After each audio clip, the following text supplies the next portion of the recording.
Hello, friends. Hello, my friends, and welcome to another amazing episode of Improv and Magic. Of course, I'm your host, LD Madeira. You are who you are, and you are special. And so is my guest today. I had the pleasure of speaking to a true veteran of the craft of improv, someone who is warm and talented, and someone who knows how to take improv to the next level. My guest today is Patti Stiles. Patti is an actor, director, playwright, and teacher who specializes in improvisational theater. She is a former artistic director of Rapid Fire Theater in California and a founding member of the award-winning show Die Nasty, the live improvised soap opera. She is known as the Queen of Improvisation by the Canadian press. Patti has been featured on the cover of the Spanish improv magazine Status. She is a contributor to the book The Art of Making Mistakes and has been interviewed for the books Something Like a Drug and the Improv Handbook. She has also been interviewed for numerous podcasts and university papers, and her blog has been translated into French, Italian, German, and Portuguese. Patti Stiles released her first book in 2021 titled Improvise Freely, which has received an enthusiastic response from improvisers, teachers, and impro companies around the globe, and was even translated into Italian in 2022. In Improvise Freely, Patti talks about throwing away the typical improv rulebooks and encourages performers to be free to unleash their creativity. You are sure to enjoy this episode. Patti was such a wonderful person to talk to and had so much wisdom and knowledge to share. What definitely comes through in our talk is her love of the art form and how much she loves helping people achieve their creative potential. I loved this conversation a lot. Let's get to it, shall we? Here now is my guest, Patti Stiles.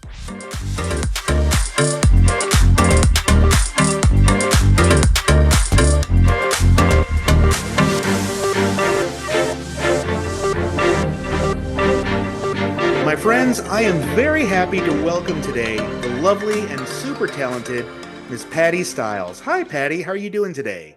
I am great. Thank you for that lovely intro. This is so cool because I am actually talking to someone who's in the future.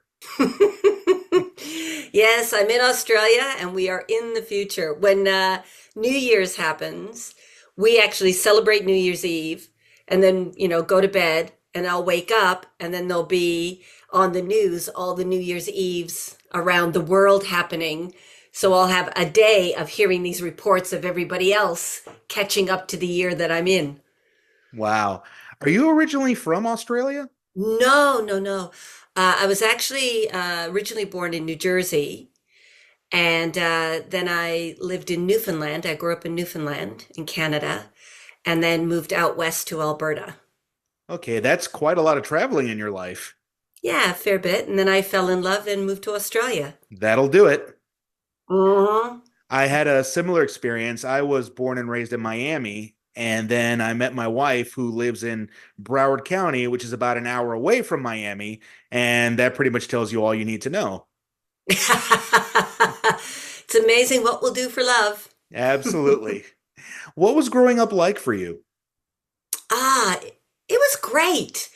Uh, it's interesting as an adult because I hear, as you do as an adult, you share stories about your childhood and things that happened. And I realized just how lucky and how fortunate I was to have parents that were very loving, to have a home environment that was very secure. The one thing every child should have is that unconditional love, that feeling that they're completely supported, that their parents are always there. And I had that. Now, as a kid and as a teenager, I didn't realize the blessing of that and, would rail against it as every kid and teenager does. But now as an adult, I just look back and go, whew, I was just so fortunate. My dad, an amazing storyteller. He knows how to hold a room and, hold a pause and keep everybody just on the edge of their seat for the punchline. And he always had a twinkle in his eye. And my mom was a bit of a trailblazer. My parents were quite older than anybody else, any of my other friends. So my parents were kind of my other friends' grandparents' age. And, she was working when women didn't work. She would travel on her own, and which again was kind of unheard of, and was just a real individual and not afraid of being who she was. So I was lucky to have this incredible love, but also these incredible role models. It's really interesting how it's easy to take your parents and your family for granted until you become an adult. And it's interesting how it isn't until probably until maybe your late 20s or early 30s that you really start to Mm. look back and say, wow, I was really lucky to have what I have. Oh, absolutely.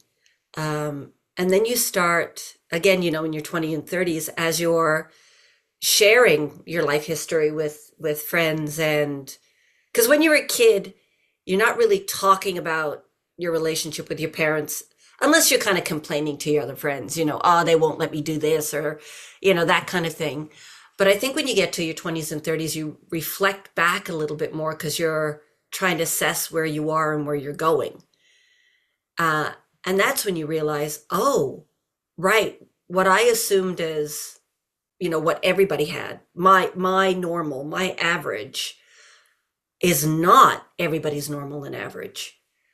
And you start realizing the complexity of the world and the complexity of the life stories around you, and how you could see someone every day, say going to school, you can see them every day for years and have no idea of really what's going on in their world. I consider myself very lucky because I actually grew up with a single mom. My parents Mm, divorced when I was very young, but I still consider myself lucky because, my mom, she really worked hard to make sure that I had everything that I needed. And at one point, she worked two jobs and she made sure that I had a good life despite not having a dad in my life. So as I look back on that, I always remind myself to never take that for granted. that's amazing. To have that role modeling, because in that story, there's love, there's devotion, there's understanding your responsibilities and your obligations. There's someone role modeling their priorities, their um, beliefs, and kind of going, right, this is what I'm going to do to look after you, and having that living example of someone stepping up to the plate in tough times is an amazing thing, I think, for someone to have, because it gives you that perspective. It gives you that image when times get tough. You can go, I remember when it was tough for my mom and she kept going, and as I say that, I also recognize that not everybody's in the situation that they can achieve when things are tough, right? There's a lot of things going on that you can see someone stepping up to the plate and the ball is never being pitched, or they're at the wrong game, or, the rain comes. So I'm not wanting to discount anybody else's experience. I'm just honoring what you got to see your mom do and how the beauty of that in your own life. I think all of us have that special person, whether it's a parent, whether it's a teacher, whether it's a best friend. I think we all have those people that come into our lives for a reason. And that reason is to somehow improve and teach us how to make our lives better. And it sounds like you definitely had Mm. that within your family. Yeah, and I think I had that in abundance. My parents, but also all my aunts and uncles. When I think of them, and I had aunts and uncles, family line and chosen family, and friends of mom and dad's that were my aunts and uncles. And when I think of them, each and every one of them added something to my world, and I can. Uh, it's such a visceral thing for me my Uncle Jack's going to the Mets game, and I think it was the bicentennial, and getting this coin thing they were giving out the audience, which was Mets and bicentennial thing, and giving it to me. And I've still got that thing because it was, sharing a love of baseball, but I was kind of too young to go to that game.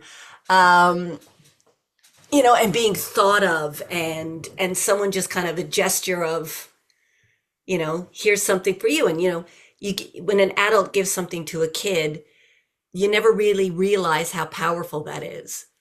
My Uncle Harvey, there was a thing in Newfoundland where Pepsi was doing this promotion where, I don't know if they did it in the US, where they had bingo numbers on the bottom of cans. So you Really? drink the Pepsi and you'd look inside and like B16 or something like that. And you had to collect numbers. I don't know. But as a kid, I was collecting the cans as all the kids were. And my Uncle Harvey would show up with a bag of the bottom of Pepsi cans. And it'd be like 50 of these things. But the fact now as an adult that I go, he would have been asking his friends, he would have been collecting them in the neighborhood. Then he took the time to take the bottom off. Him going, I see little Patty playing this game, and I'm going to join in the game for her. That's a wonderful gift. And I had so many people in my life that just kind of saw me, that played the game, that, let me sing songs and do sketches in front of them, that just kind of put up with me and helped to elevate me. And I am so fortunate to have had that. I love that so much. That's very amazing. No one else can see this, but I can. I love looking at all the posters that are on your wall behind you. Can you tell me a little bit about Yeah. what those posters are? Because they look so Yeah. wonderful. So the very top picture, me hugging that gentleman, that's me and Keith Johnstone, who, Keith is teacher, mentor, but also a very, very dear friend. The picture right there, I guess my left, your right, that's Dynasty, the live improvised soap opera. So that's in Edmonton. And that's my beautiful group of friends. We did a weekly improvised soap opera. And this particular photo was from the year that we did a Western. And we've got that photo because right in the middle, Joe Flaherty guested with us. Oh, wow. Yeah. And, so much love going out to him because he passed away last week. Yeah. And he was so incredibly generous on stage. I got to do this beautiful scene with him. I was playing a character called Chastity St. Jezebel. Obviously, the town saloon proprietress and lady of the night. And Joe was playing a character based on Robert. It was an old Western where a preacher comes to town, and the preacher's not actually an honorable man of the cloth. He's quite a villain. And Robert, the last name begins with G. I can't think of it.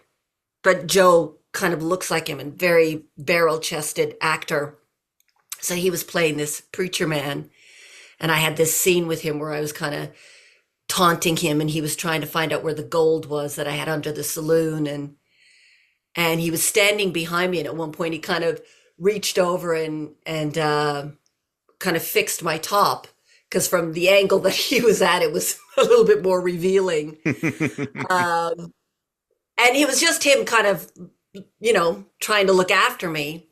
But then we got into this scene where he had a gun pulled on me, and I could see, like, I was going, this is great soap. You got to kill me. And it was I think the last episode or second last episode of the season.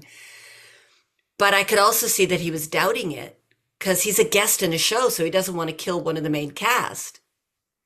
And I just started like pushing his buttons, like, what kind of man are you? And like putting my chest right up against the gun and yelling at him. And eventually he killed me. And of course, the audience gasped and they booed him, and and it was wonderful. But within that was him being respectful, realizing the scene, the show, the dynamics of the cast, being respectful of me, the actor, my character. Like, it was so clear just how many things on his radar he had at the same time. And in the center of all of that was looking after me, which is what you want in a partner, and in an improv scene, is that that they see you, they hear you, they're with you, and they're supporting and inspiring you. So that's Joe. This is myself, Mark Meir, and Dana Anderson. With the soap, we did a yearly, but every year we would do a 53-hour soapathon, where we do a continuous storyline for 53 hours. And 53 hours. Yeah. Yeah. And Mark Meir was the first person to go the distance without any sleep. That's another Dynasty poster from the Western year. This one's a poster from Australia. When I moved down here, we started doing the soapathons here. This big poster in the middle, which is quite special. So I'm a bit of a Star Trek geek. I love my Star Trek. And there was a festival in France, in Brest, where they invited 5 artistic directors of rapid fire theater. So when I was in Edmonton, I was artistic director of Rapid Fire Theater, which is one of the theater sports companies. So there's me, Jacob Bannigan, Kevin Galeese, Amy Shostak, and Matt Sherman. And we went and we were the guests, these 5 artistic directors. And then I think it was Matt or Jacob, I can't remember, or maybe Kevin, or all of them, did this poster as kind of a gift to me for all of us being there. So it's us in Star Trek uniforms, because they know I'm a Star Trek fan, but also it's generational, and each one of us, so I've got the classic Kirk green and gold shirt. Then Jacob's got Next Gen, because he was AD after me. Then Kevin's got Deep Space Nine. Amy's got Voyager, and Matt's got Enterprise. So it's also generational for Rapid Fire, but generational for Star Trek. That is so cool. I have to ask, which is your favorite Star Trek? Look, classic Star Trek was my entry point and my love. I embrace them all. Some of them fulfill me more than others, and I think this comes into different types of storytelling, different types of storylines, different creative approaches that they're making. I'm loving Strange New Worlds. I'm absolutely loving that. Discovery, I think, is groundbreaking for a lot of reasons, and some of the stories just completely blow my mind, but some of the other episodes leave me flat. So it's a little bit of a curve as they're trying to work out a different way of being Star Trek. Enterprise was sweet and a great idea, but didn't quite get there. I think they got trapped. Deep Space Nine, when it was promoted, it looked like it was going to be just really the dark edges of Star Trek. And I think it took a while to get there. A long while. So I'm curious, at what age did you become interested in becoming a performer? Very young, I think. When I was a kid, probably like around 4, 5, 6, I was involved in, any kind of thing that was going on at daycare. We did recital of, Three Blind Mice, like that kind of stuff. And I was always up for it. And then, did dance classes as a kid. My conscious memory of when I started going, this is what I want to do, was probably around 7 or 8, that I realized just how much I loved storytelling and being creative. it wasn't so much being in front of an audience, it was about the wonder and the curiosity and what you could make and and the feeling that would happen when that was being shared. Yeah. And then I that was just always bubbling. I'm curious, did your father have any sort of influence? Because you mentioned how your father was a great storyteller. I think he definitely was an influence, but not wanting to be an influence. When I said to mom and dad I wanted to go into theater, they were both very worried about that. You know, they both looked at acting as a profession that was filled with trouble and lack of security, and that I would end up on the poverty line, and also it wasn't necessarily an honorable profession. um and they wanted better for me. But dad's ability to tell stories and jokes, and he would often break into a song, or he could entertain anybody. He would stop people on the street and give a compliment. He could light people up. And so I think he definitely was a huge influence on me, because I adore him, but I don't think he meant to be that kind of influence. um, but once they saw that I was, making a life for myself, and how happy I was, and the people I had around me, they realized it wasn't the thing that they feared. It wasn't kind of a normal job as they knew it, but it was a living and a good living, and I was happy. And then they got behind me.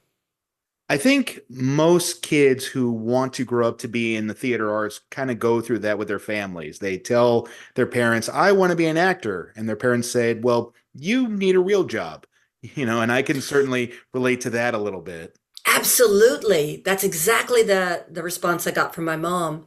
And I was on a plane once, chatting with, a person sitting next to me. And this was in the US. And, we started talking careers and so forth. And I said what I did. And this guy said, oh, actually, my daughter is thinking of going into the performing arts. What advice would you give me? And I said, don't say to her that she has to get another job, that she has to have something as a backup. And he said, why? I mean, acting is so hard. Isn't that useful? And I said, well, if she said she was going into medicine, would you say you better have a backup job? If she said she was going into retail, would you say you better have a backup job?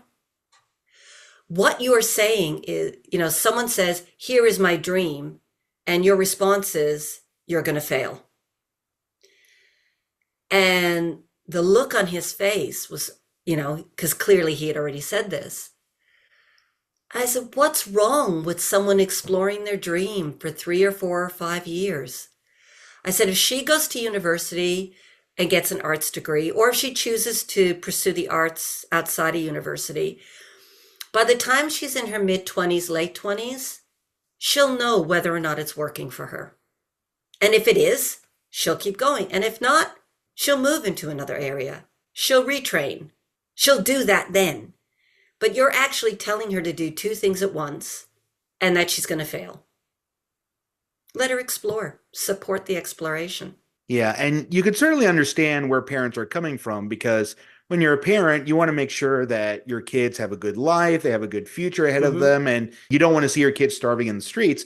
But I think you're also absolutely right when you say that, because if someone has a dream like that and you say, well, wouldn't you want to think of something else?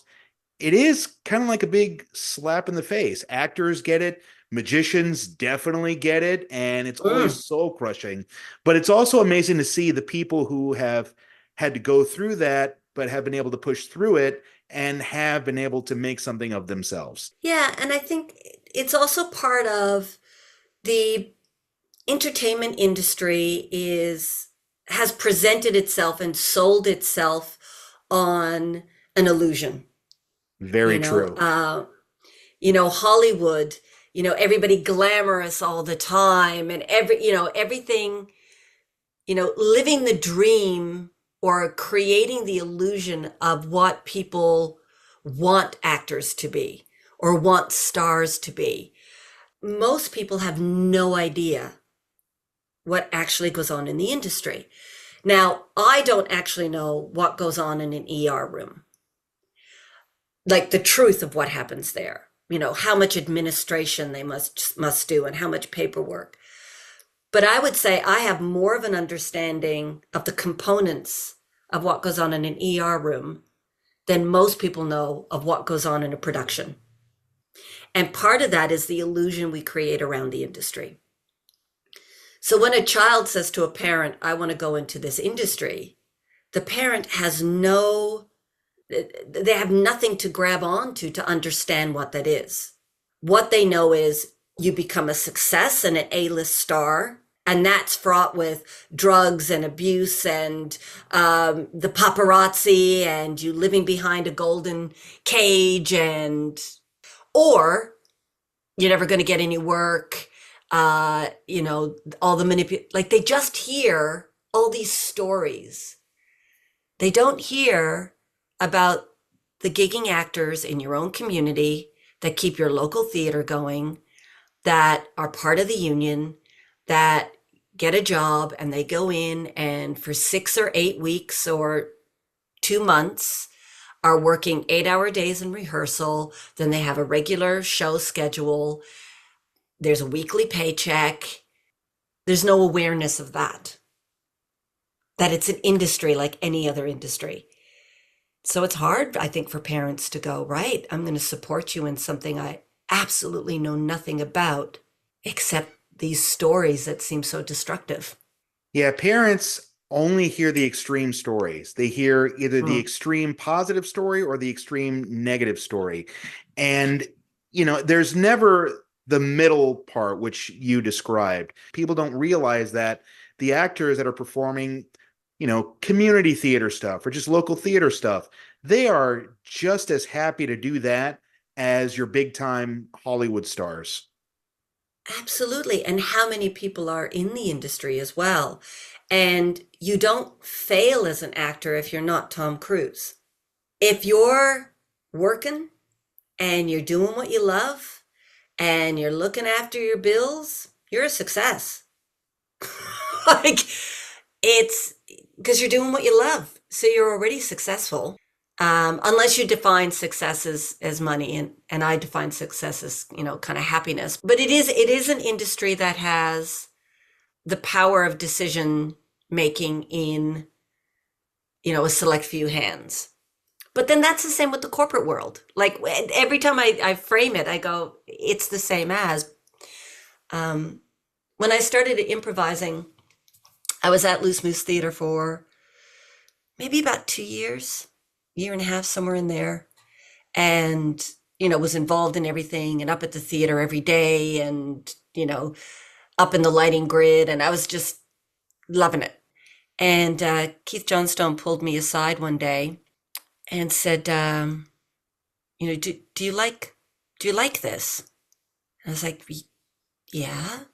And he went, okay, you should know that, the life of an actor is hard. And the majority of actors, live on the poverty line. That actors struggle with keeping long-term relationships, and that there's a high rate of abuse of substance in the acting world. And I was like, oh, okay. He said, so do you want to still do this? And I went, yeah, I really do. And he went, huh, all right, then we better make you good. And then he walked away. And I was like, what? Because every now and then you'd have these little conversations with Keith and you'd go, what was that about? About a year later, I was in my apartment and my car broke down. And I had enough money in my bank account to either pay my rent or fix the car. And I was feeling like a failure. I was feeling like I couldn't look after myself, that, everything, that where I was putting all my time and energy, I wasn't making enough money to, you know, cover my basics, which are actually, I was already in a privileged place if I have an apartment and a car, but, at the time you don't see that. And as I was kind of wallowing in my own grief, I went over and I got a bottle of wine and went to open it. And I stopped and went, aha. And the conversation with Keith came forward.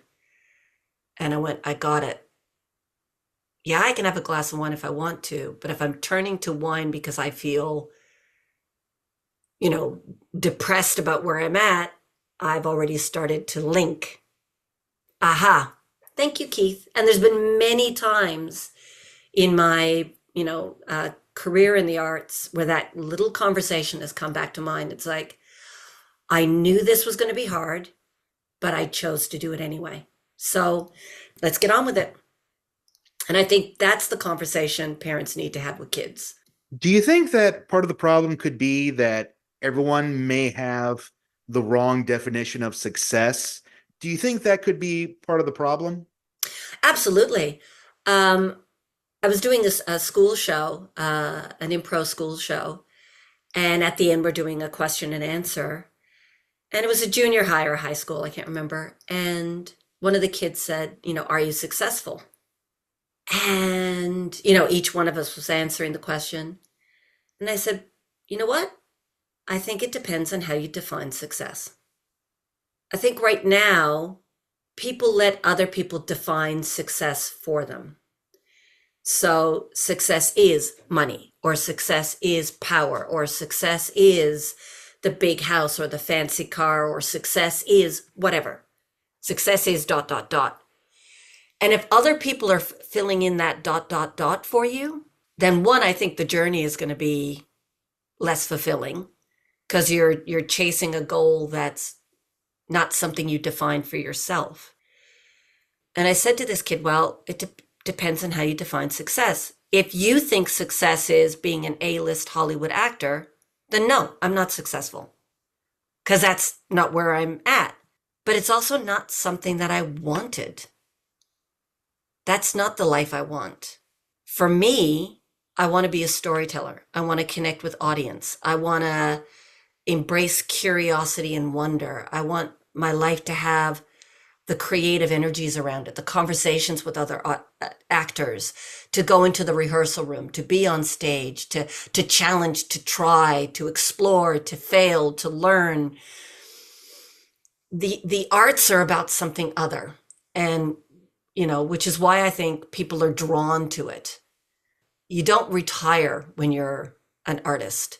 You may not work as much for a paycheck, but you don't retire because your brain is always spinning on what does that mean? And what about that? And what if you flip it? And how about that other thing? And what's behind that closed door? And, and for me to be living in that wonder and that curiosity and that joy and that pulling apart the world, and I get to get paid for it. Yeah, I'm a success because I'm doing what I love. But you have to define success for yourself.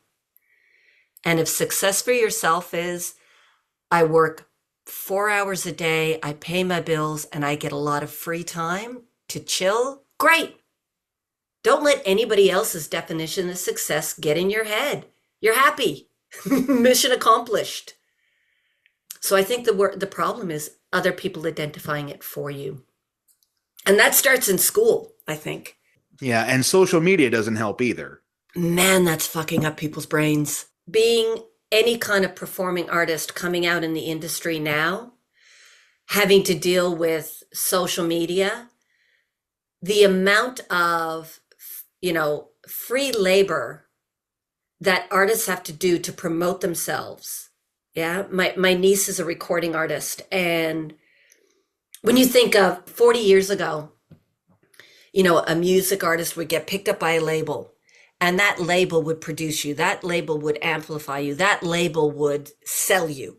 You did your work. They would sell you. Now labels just pick up people who are already have the numbers. And if you don't have numbers on social media, the labels don't want you because you're not profit. So labels aren't looking for voices of artists to amplify. They're looking for profit. So a starting artist or artists who have been going for a while who are staying in the market have to do all this promotion on their own.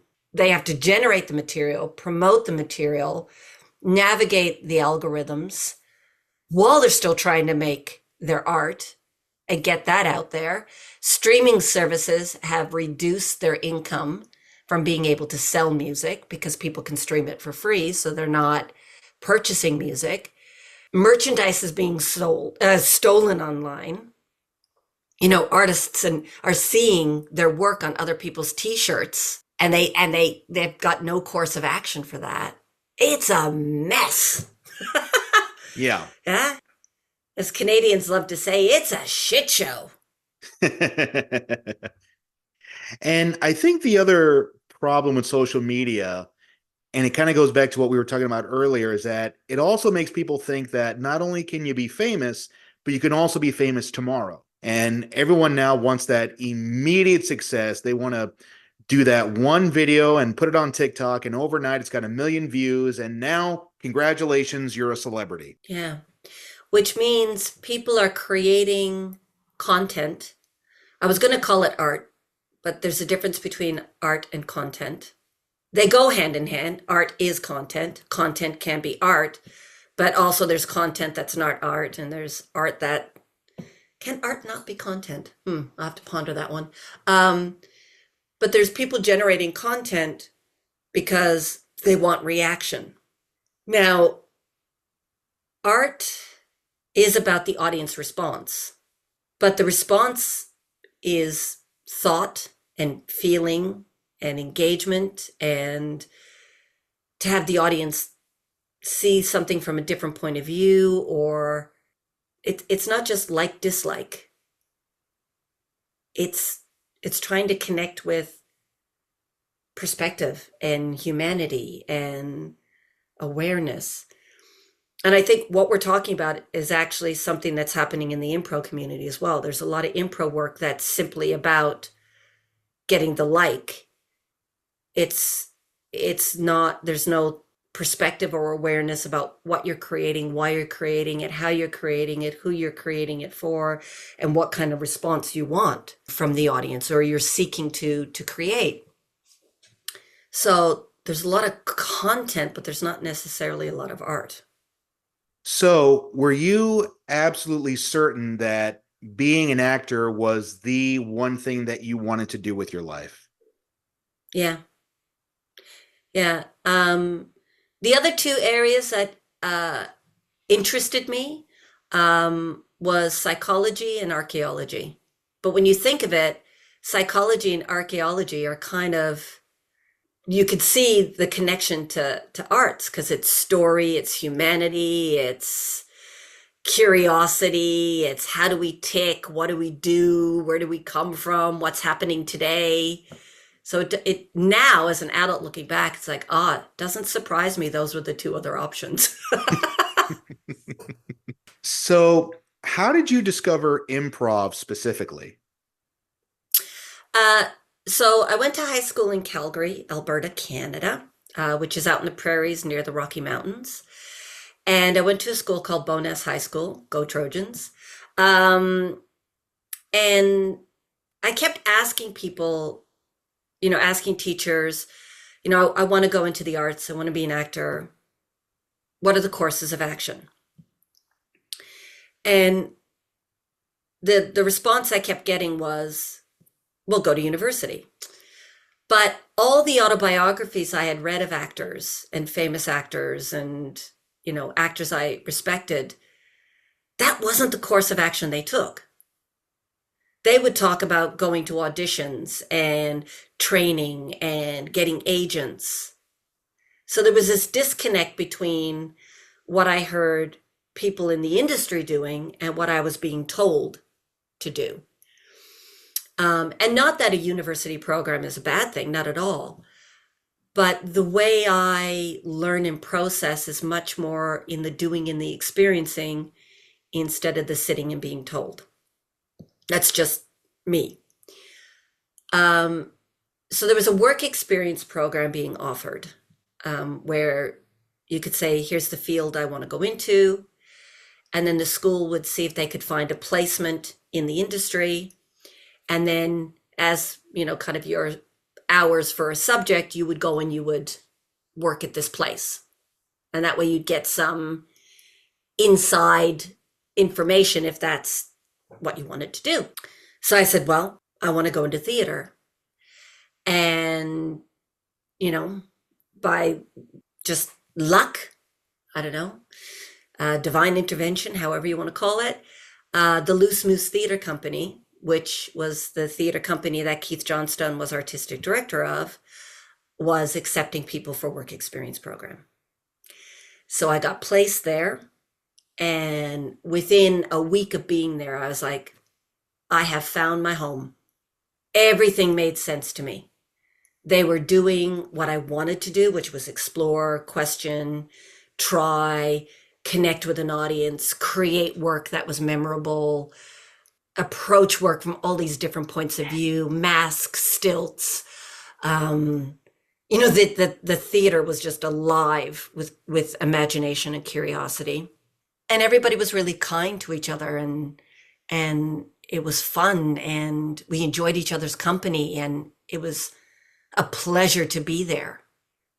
And it happened to be based on this philosophy around this work called improvisation. So within a week, I was like, yeah, that's home. So when I finished school, I had already had this relationship with the Loose Moose Theater Company, and then I just continued going there. And I got my training with Keith there in the way that I like to learn, the practical, on my feet, up and doing. Did you ever receive any training at any of the other major improv institutions like Second City or IO or anywhere in Chicago? No, never had the pleasure. There's something about the philosophy that Keith worked with, how he approached it, how we approached it at Loose Moose Theater, that just fit for me. And when I started branching out and exploring and being curious about, okay, what are the other forms and what's happening? There was a lot there that I went, oh yeah, cool, great. I see the connection point. Yep, we're all in the same family tree. But then there was avenues and approaches that I went, that's not quite my deal. So, with Second City doing the sketch show, and then the improv set was to generate ideas for sketch, I was like, yep, I get that. But that wasn't quite where my interests laid. I started hearing some Dell quotes that confused me, like play to the top of your intelligence. I was like, oh man, that sounds like a lot of stress. Wow. Okay, I have to be super uber intelligent. And years later, talking to Joe Bill, he was like, no. No, Dell just meant don't come in and do stupid shit. Like read the newspaper, come in informed. If you're going to go on stage and be ready to perform for an audience, bring some value. And I was like, I get that. Yeah, I'm in total alignment with that. But it was the way the quote was used and given to me that was a bit of a disconnect until it was explained. And I think there's a lot of that miscommunication between the different philosophies and threads and approaches. So, but yeah, I never trained with the other schools. I'm curious, you mentioned the approach of improv that Keith had. What was his approach? So I believe that the principles between what Spolin was exploring, what Close was exploring, what Johnstone was exploring, and this is not to discredit all the other improv teachers around the world that were also exploring techniques, but knowing that we're both North American and this podcast is primarily North American audience, I'm going to use those three teachers. All three of them talk about that spontaneous spark, the something that comes from the other place, the, getting around the intellect or, disconnecting the intellect. So something impulsive, intuitive, responsive comes out. And then each teacher, because they're individuals with their own curiosities, were exploring different types of work. Keith was a playwright. Keith worked at the Royal Court Theatre in London. He worked with Pinter. He worked with Beckett. He was at the Royal Court where there was still heavy censorship. Everything had to be approved by the Lord Chamberlain before it could go on stage. His first group, the Theatre Machine, had Roddy Maud Roxby in it. And Roddy Maud Roxby was in Laugh-In. Right? Which was a real surprise when I was watching old episodes of Laugh-In. I went, Roddy! What's Roddy doing there? But Keith's interests were in kind of the human brain, how we can get to that place of pure spontaneity.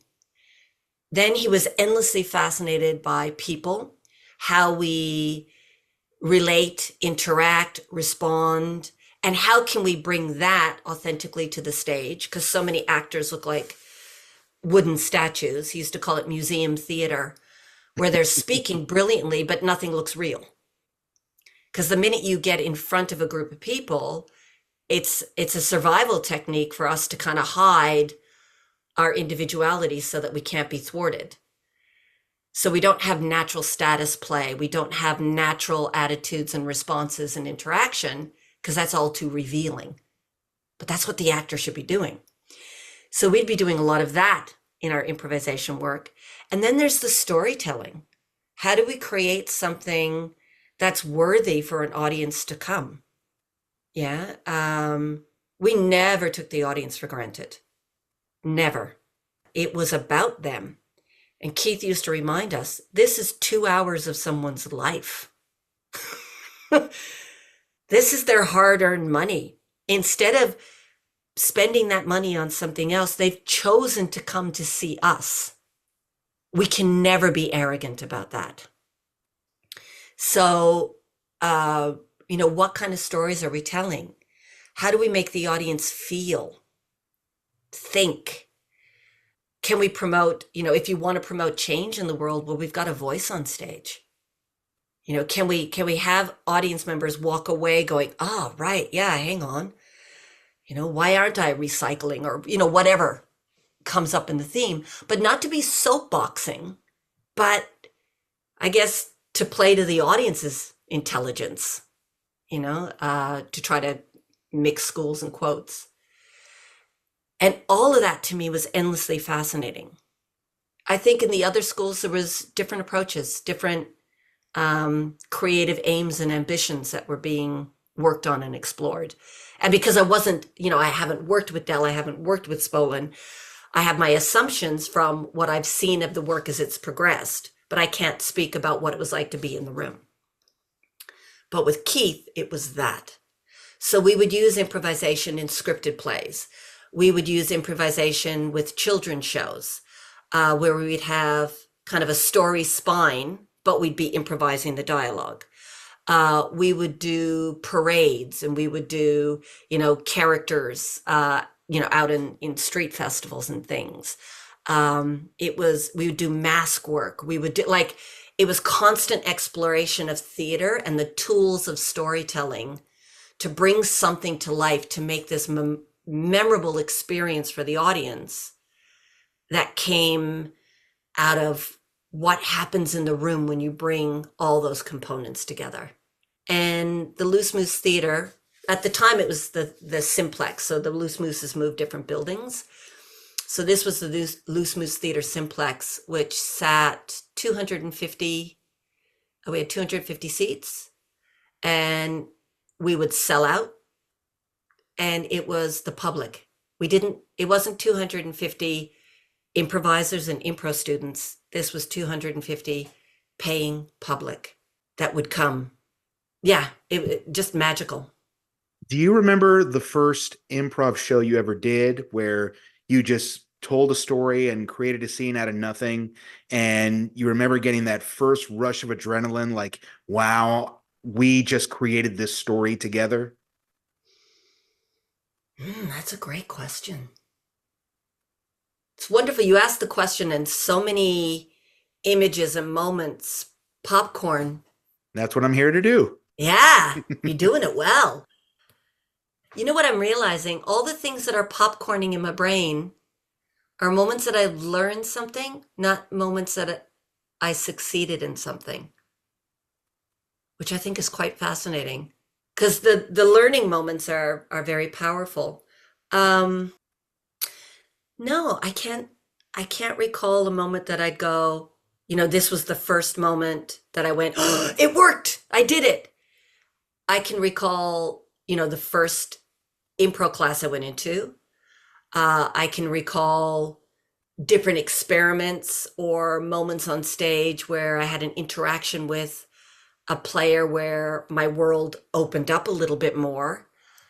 Yeah, I think when it's successful, it's an achievement for everybody. I don't think I take that as I did that. It happened and that's great. But because I'm someone who's very focused on what's next or the learning, the things I'm recalling are the moments where I've learned or saw a different perspective, or was challenged or felt something that you kind of made me go, oh, there's a new thing. Yeah. So I don't have an answer to that question. Sorry. Actually, I thought that was a very lovely answer, nonetheless. Thank you. I'm going to ask you this, and I have a feeling you'll understand where this question is coming from. Do you think of yourself as an improviser or an actor who improvises?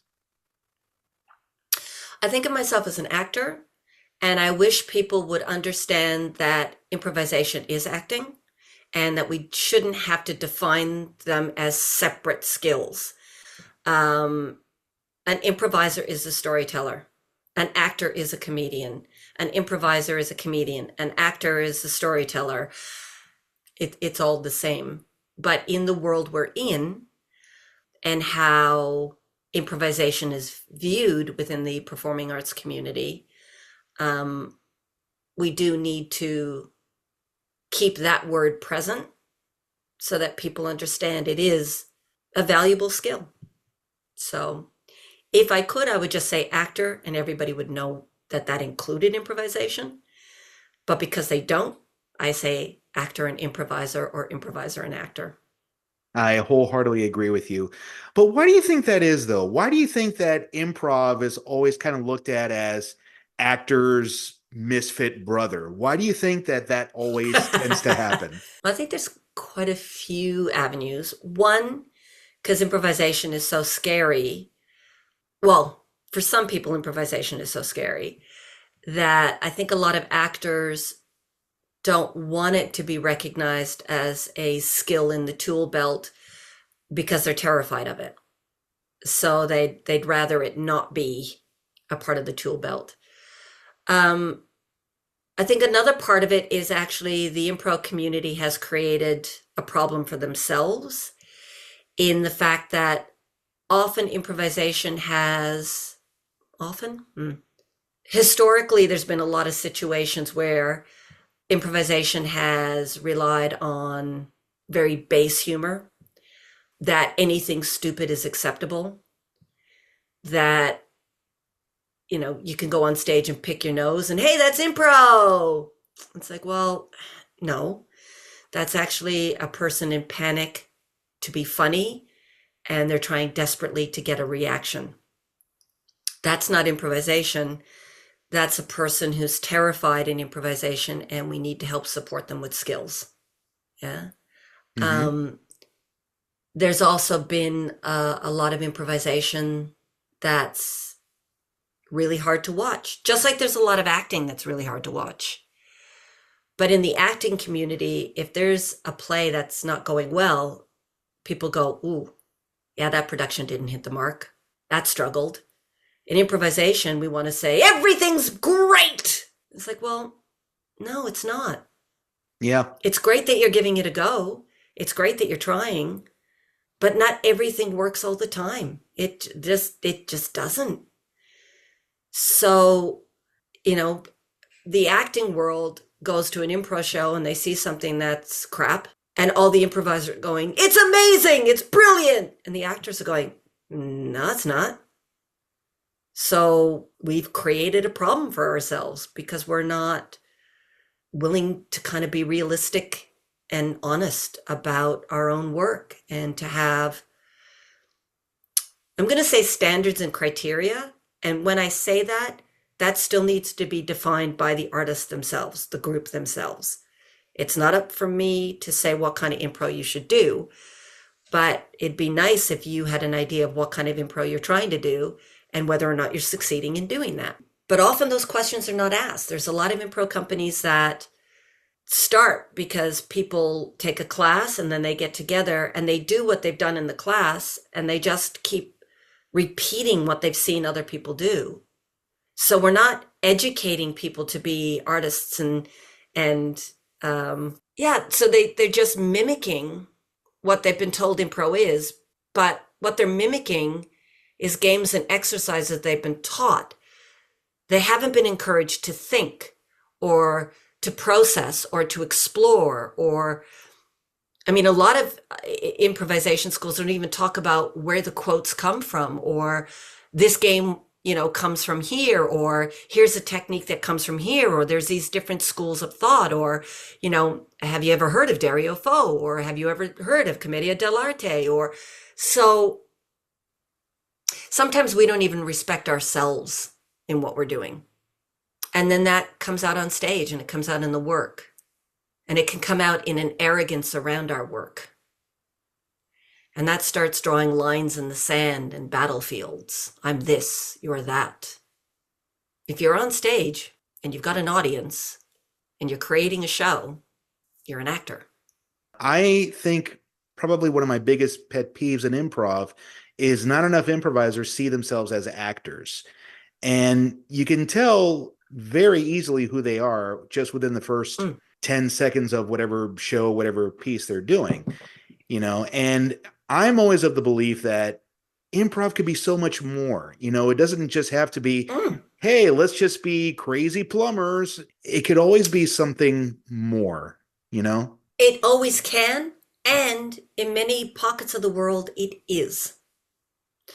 So there's a show in London, a group called Showstoppers, and they do improvised musical. Oh, they're amazing. They're absolutely amazing. They're trained actors. They come together and they learn the different styles of musical and they practice. How do you do a Sondheim? How do you do a Gilbert and Sullivan? What's going on in the patterns of the words and the style of the music? They study the material deeply so that when they're on stage, they can improvise freely. Because they've got all of that information there, now they can work with it. And they've won an Olivier Award. There's another group in London, Ostentatious. Again, actors and comedians, they know the genre of Jane Austen. They study it. They're not doing parody. They're doing Jane Austen, but they're definitely doing the comedy room version of it. But they understand their style and they play it well. There's a lot of improvisers who do genre and they don't study the genre. Where any actor going into a play, if you're going into a historical piece, you do your research because you have to play to the top of your intelligence. If you don't have that information there to draw from, how can you do the piece that you're selling to the audience you're going to do? Then you're just lying to the audience. It's important that we educate ourselves. It's important that we take in the world and the material so that we can use that in our work. Keith was constantly saying to us, are you reading the paper this week? We'd be doing theater sports. He'd be like, why wasn't there a scene about a headline in the news? Why aren't you talking about politics? Why aren't you talking about, don't you have anything to express or say? Is the world perfect in your opinion? Is there nothing you want to challenge? You, of course, have been very vocal about improv rules. and and how improv rules do more to hurt improv rather than help it. And I've had an opportunity to speak to a lot of different people who share this view. I am one of them, certainly Joe Bill and Dave Rosowski and other well-known people. For you, what do you feel is the problem with improv rules? There's a lot of problems. But one of the problems is that it creates a structure of right, wrong, good, bad, which alters the learning process. It takes us away from exploration and creativity and puts learning into I have to achieve the right way. I don't think Del Close ever went into a workshop going, today I have to do it the right way. I don't think Spolin did that. Keith Johnstone definitely didn't do that. So 3 of the innovators of our work would come into a room going, here's something I want to challenge, or here's an idea, or I saw this thing, or what happens if? Or let's try this thing. That's not working. Let's try it differently. Or no, okay. What if we do it this way? Like it wasn't about the right, wrong, good, bad. It was about what is it? So when we put rules on something, we change the learning process. We move it away from curiosity and wonder and put it into achievement. And this has happened in improv school structures. So a lot of improv companies that I know the people who started the groups, when I talk to them, it's like, oh yeah, 3 of us or 5 of us or 10 of us got together and we thought, this is an amazing, crazy thing. What can we do with it? And they started from a place of exploration. And then they went, okay, how do I share this with other people? And with best intentions, it was like, how do I share it well? Or how do I share it right? Which immediately starts to change the process. How do I share it? For me, the next step is, how do I inspire them to learn? How do I inspire them to be curious? How do I inspire them to question? How do I inspire them to see? How do I inspire them to feel? How do I inspire them to experience? Now, maybe in that process, students will start doing stuff that I don't know what the hell's going on. So in some ways, I, am no longer the, quote, authority in the room because other stuff is bubbling I've never seen before. But isn't that amazing? Isn't that what we should be doing? So for many schools, I think there was the best intention. How do I share this information well? And rules started to form and structures. Well, structures that then went into rules. But there's other learning environments where I think maybe it wasn't so much best intention with the content. It was more structural, administrative, and financial bottom line. How do we set something where it's a tiered system? People have to accomplish these things to get to the next thing. Well, if they've got a system that they have to go through, then there has to be structure around how do they learn it so that we've got something that we can assess every individual equally to say whether or not they're imagining correctly so that they can go through the world of pretend the right way. And that messes up people's brains. Because if you say to someone, pretend, and they do, and then you say that's wrong, that's counterintuitive to everything that we're actually teaching in improvisation. It also, once you get rules, allows power structures to come into play. Because if someone's doing something and they need to be assessed on right, wrong based on rules, well, you have to have someone who sets that criteria and someone who gets to say whether or not that criteria is being held. Once you get power structures, that starts a whole other dynamic, which again takes us a step away from being able to be equal creative beings working together collaboratively. I know there's some concepts around teach the rules and break the rules. I don't see that in play. I was teaching a class a couple of weeks ago, and there was a scene going on, and I said to one of the students, "Great, can you say that line again and leave?" And they said, "What?" I said, "Just say that again and exit." And they looked at me like I had asked them to, I don't know, put hot lead in their eyes. And I said, "What's the problem?" And they said, I've always been taught I'm not allowed to leave a scene. Hmm. And I went, you're not allowed to leave? And they said, yeah, that's one of the rules. You never leave the scene. You never abandon your partner. And I was like, wow, Shakespeare, exit, pursued by bear. Like, no wonder so many improvisers are stuck on stage because there's this rule that you're not allowed to leave. But exits are powerful offers. And you've created this restriction in play. Why is that a rule? If someone was coming in and doing like a bastard offer and then walking off, then to put a rule saying you're not allowed to leave doesn't correct the fact that that person is coming in and doing bastard offers. Just means they make a bastard offer and then they stay there silent. Like, it doesn't fix the problem. So why is there that rule? And the effect of that rule isn't helpful. You're not allowed to leave the stage and have the concept of learn the rule to break the rule. This is an example that I was giving permission to a student to break the rule, and they were still struggling to break the rule because it's become such an ingrained rule that they're not improvising to see what they can discover. They're improvising, trying to stay within the boundaries of all the rules, because that's the pattern they've been taught. So they haven't been taught to improvise. They've been taught to perform to a pattern and a structure. And that's because of the rules. Absolutely. It's easy to understand why schools would want to go ahead and emphasize the rules, but I've also seen individual actors who also hold on to those rules as if they're everything and who are firm believers of get your who, your what, and your where. Why do you think a lot of improv actors tend to want to hold on to who, what, and where as if it's the most important thing ever? Hard to answer that question without knowing kind of why that individual is doing that or seeing that individual's work. But in general, I would say there's some people that enjoy the type of work that comes out when they establish those elements early in a scene.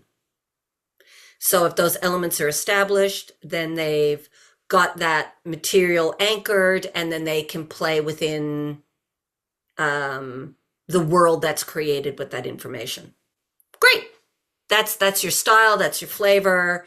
It grounds you, it anchors you, it gives you focus and perspective, and you're off and running. Wonderful. But there's other people that I think it gives them a safety net.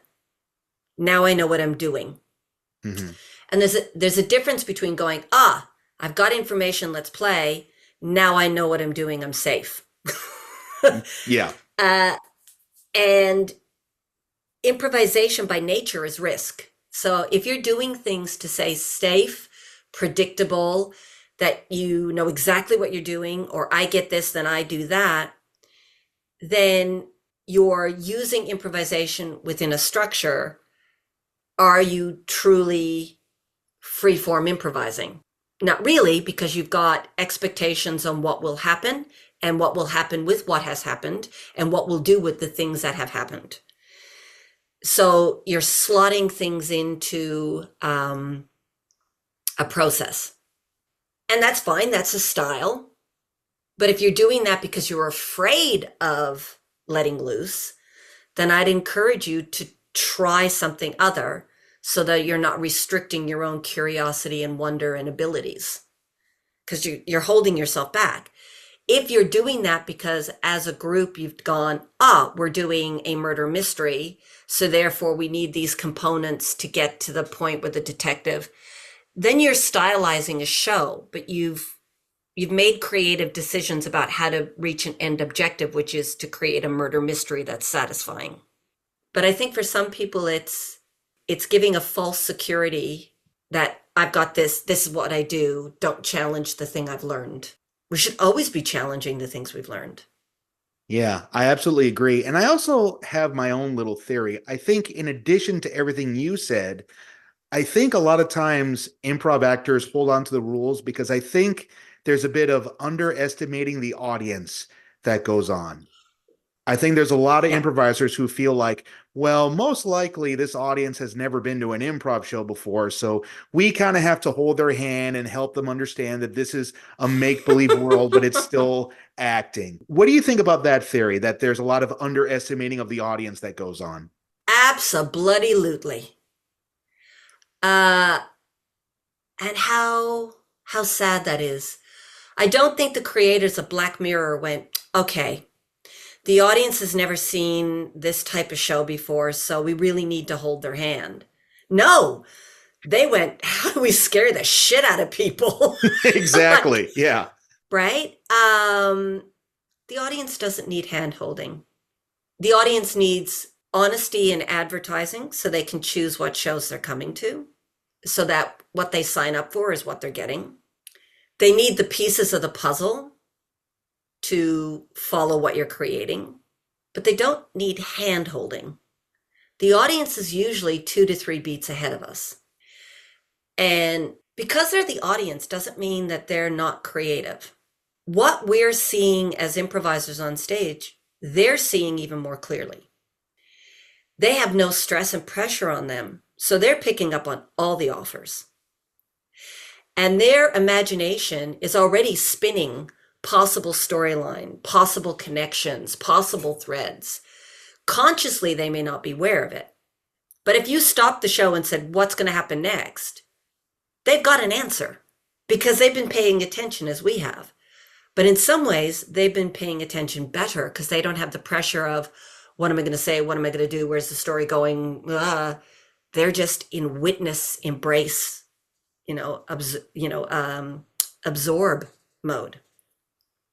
So if we start going, here's the thing we're going to do, they're way ahead of us. Yeah. They're way ahead of us. If you start a scene, the lights are nice and bright, and there's a sound of birds, happy birds, and someone walks through an apple orchard, and they reach up and they pick an apple, and it's nice, crunchy, juicy. Oh, they're having a great time. The audience is already going, the apple is poison. There's going to be a raven come in. The earth is going to open up with fire. The tractor's going to run them over.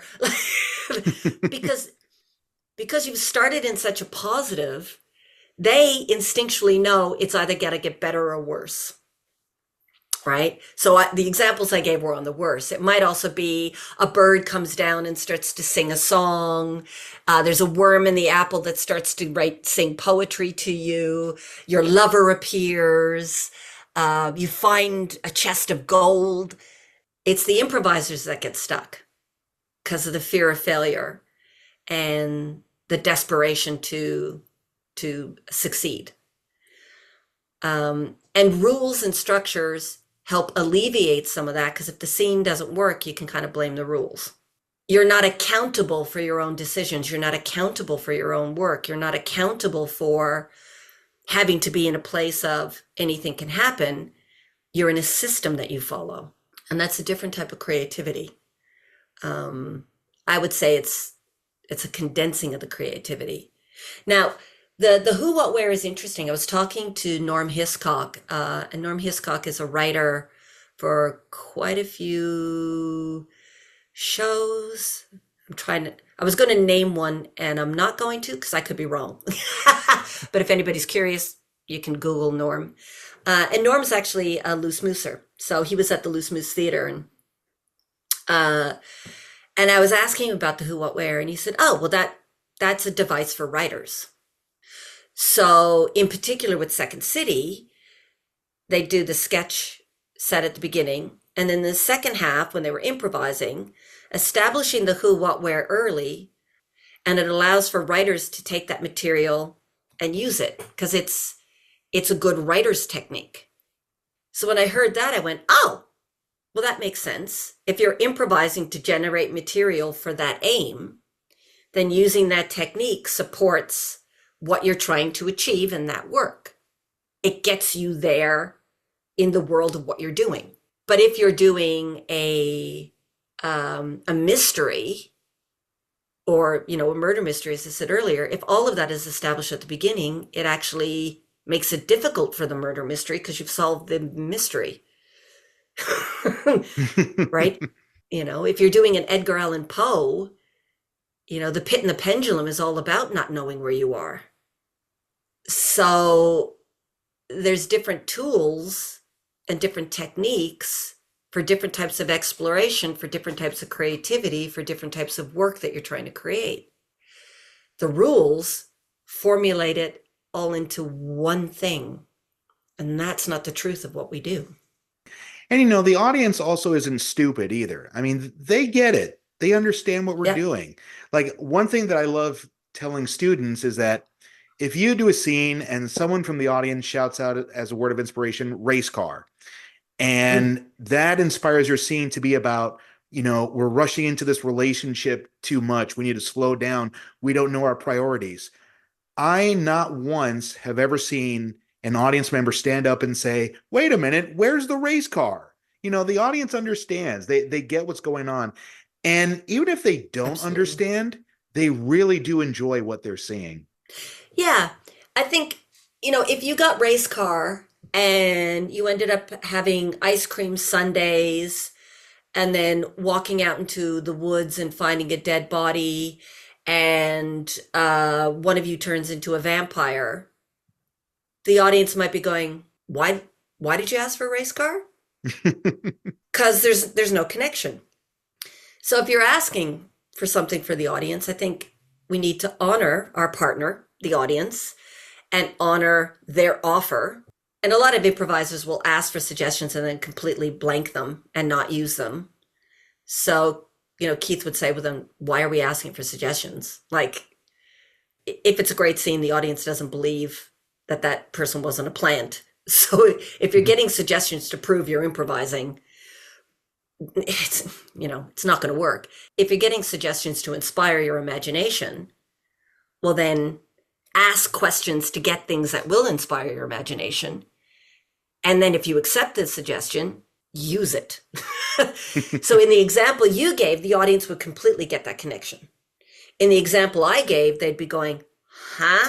They'd still be waiting for the race car to show up with the head vampire or something, because they've got an offer that hasn't been used. But if you say, whoa, we're going too fast, it's been used. They get that. They get metaphor. They get simile. They get, they understand. The audience is the smartest person in the room, if we can call them all one being. But they are, absolutely. They remember if you had a glass in your hand and it just vanished. You've had multiple opportunities to perform with our mutual friend, Joe Bill.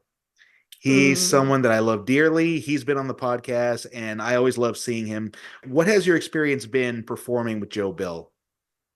It's just bliss. Absolute bliss. I'm actually going to perform with him this Sunday. Give him a big hug for me, will you? I will.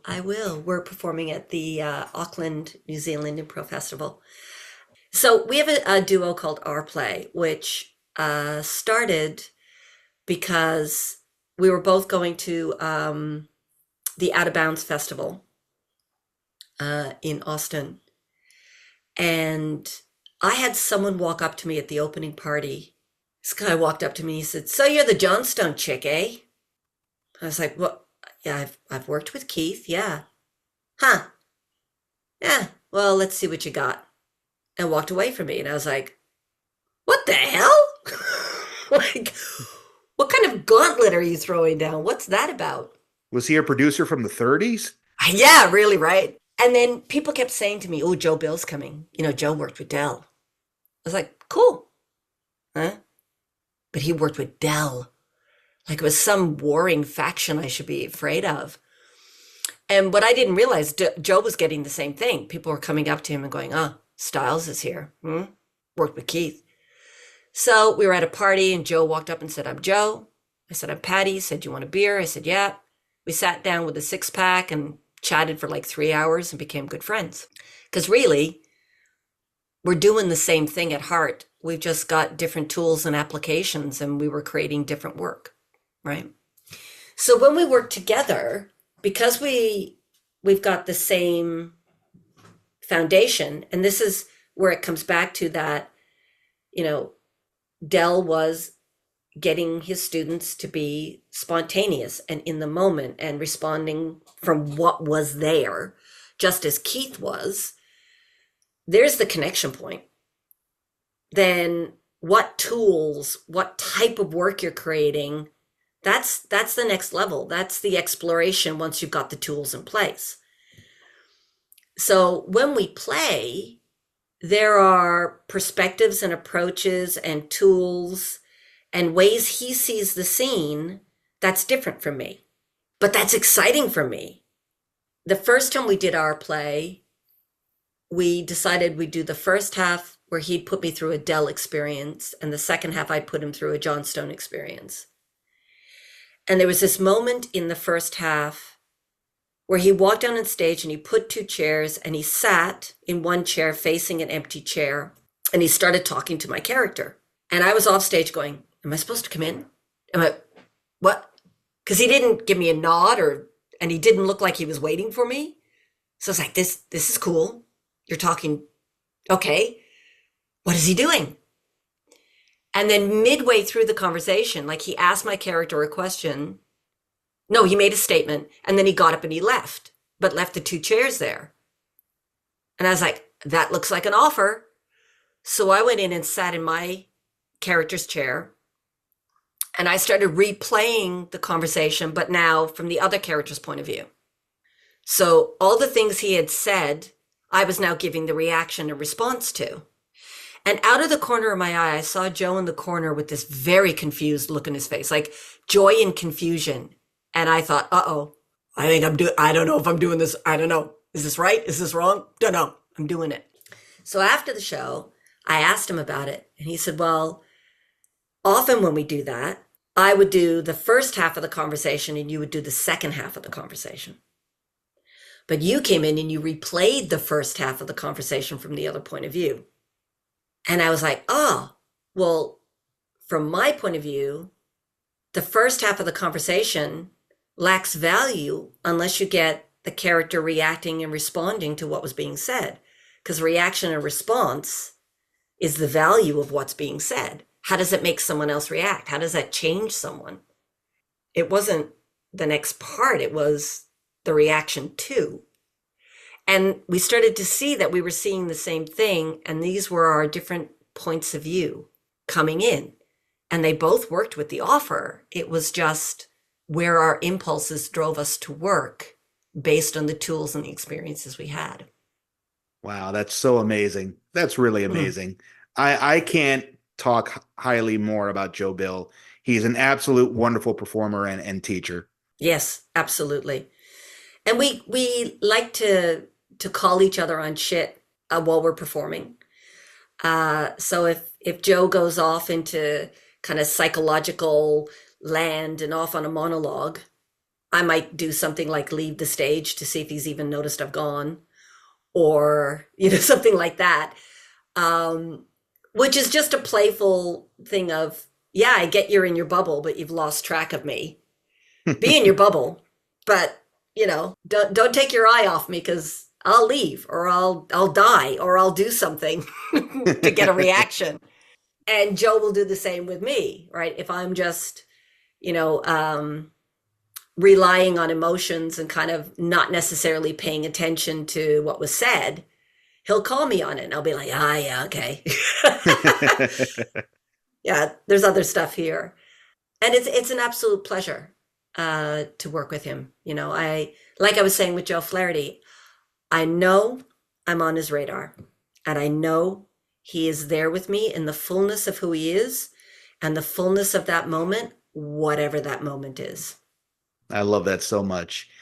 In 2021, you released your book, Improvise Freely. It's an incredible book. What's the main message that you wanted to get across in this book? Well, a lot of it we've already talked about with rules.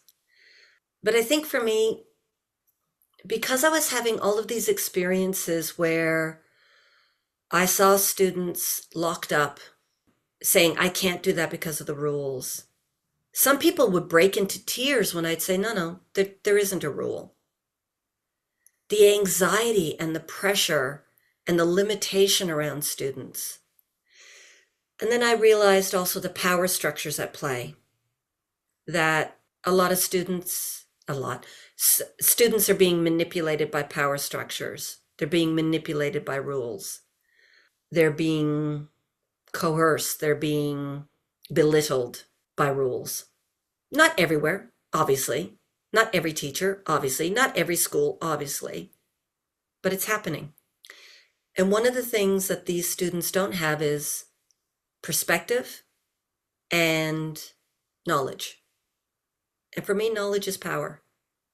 And if you have a different perspective that you can question, that you can listen to the teacher and put it through your own filter of, how do I feel about this and what do I see and what are the other angles? Then it gives you voice. It gives you agency. Then you can recognize, hang on, am I in a class where I'm learning and the teacher is using this to help communicate? Or am I in a in a learning environment where I'm being controlled? And I don't have to stay in that environment. So I was hoping that this book would be helpful for people who are in a situation where they were feeling trapped, confined, belittled, that they're having a negative experience with something as joyous as improv because of the construct that they're in. And I was hoping that that would give some perspective, an opportunity for them to think otherwise, and maybe disengage from a situation that's not serving them, that isn't healthy, that isn't happy. That was a big reason. And also, Keith would say, we should be looking at things from a different point of view. We should be questioning things. We should be taking everything and flipping it and trying the opposite. And there's a lot of improvisation books that, people are rewriting Dell's work without giving Dell credit, or putting together a book with all these games and exercises, but not giving credit to where those games and exercises came from, which for me is just information for students. If you've got your take on a game and you say to someone, here's another take on the game, or here's my take and here's 10 other takes, how awesome. But if you say, here's my take on the game and it's the right way to do it, who's that serving? So that's why in this book, I actually don't, give games and exercises, because it's a book about questioning the core tools. It's about our work. It's about the ethics. It's about the philosophy. It's about that conversation. And then here's a bunch of resources. Go and look at it from different angles and points of view. So I'm hoping it's supportive, and I'm hoping it's having people think and question and prompting conversations in classrooms. And that's what I hope. Well, I'm sure it does. I'm absolutely sure it does. Patti, here's my final question for you. And this question can apply to anything you want to apply it to. Sorry, I love how you're leading in this question. You've got a great verbal approach, and also as you're nodding and there's little stuff in your eyes, it's very exciting. Well, I hope you enjoy this question. What's the one piece of advice that has served you well that you'd want everyone else to hear? Wow. The first thing that came to mind, and I suspect if you asked me this question in an hour, it'd be a different answer.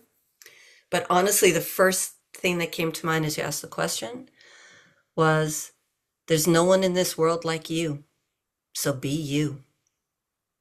Patti, you are absolutely wonderful. Thank you so much for spending time with me today. I appreciate you, and I wish you nothing more than love and luck in your future, my friend. Oh, thank you so much. Thank you so much for your invitation and the beautiful questions and just creating the space for conversation. Thank you.